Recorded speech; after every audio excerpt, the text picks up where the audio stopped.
2021 Kerala government signage printing മെറ്റീരിയലായ PVC കണ്ടൻറ്റുള്ള flex പോലുള്ള മെറ്റീരിയൽ ബാൻ ചെയ്തിട്ടുണ്ടായിരുന്നു. ഇപ്പം നമ്മുടെ കേരള ഗവൺമെൻറ് കീഴിൽ തന്നെയുള്ള KSFE, കേരള ബാങ്ക്, അതേപോലെ നാഷണലൈസ്ഡ് ബാങ്കുകൾ, ഒരുപാട് കോർപ്പറേറ്റ് കമ്പനികൾ, ഇവരെല്ലാവരും അവരുടെ സൈനേജ് ബോർഡുകളായിട്ട് ഇപ്പോൾ ഈ PVC ഫ്ലെക്സ് ഉപയോഗിച്ച് ഇപ്പോഴും സൈനേജ് ചെയ്തുകൊണ്ടിരിക്കുന്നുണ്ട്.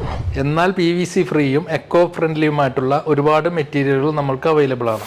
ബോഹർ, ഫാബ്രിക്, അങ്ങനെയുള്ള ഒരുപാട് മെറ്റീരിയൽ നമുക്ക് പ്രിന്റിങ്ങിനായിട്ട് ഈ വൺ ടൈം യൂസിന് വേണ്ടിയിട്ട് ഉപയോഗിക്കാവുന്നതാണ്. മണ്ണിൽ അലിഞ്ഞു പോകുന്ന റീസൈക്കിൾ ചെയ്യാൻ പറ്റുന്ന മെറ്റീരിയലാണ്. അപ്പോഴും നമുക്കിത് പെർമനൻ്റ് ആയിട്ട് ഉപയോഗിക്കാൻ പറ്റുന്ന ഒരു മെറ്റീരിയൽ അല്ല. അതുകൊണ്ട് തന്നെ പല സ്ഥാപനങ്ങളും ACP, മെഷ്, കൊറിയേറ്റഡ് ഷീറ്റ് എന്നിവ ഉപയോഗിച്ച് സൈനേജസ് ചെയ്യാറുണ്ട്. അപ്പോൾ ഇതൊക്കെയാണ് ഈ കാലഘട്ടത്തിൽ ചെയ്യാവുന്ന കോസ്റ്റ് എഫക്റ്റീവ് ആയിട്ടുള്ള ബെസ്റ്റ് സൈനേജ് ഓപ്ഷൻസ്.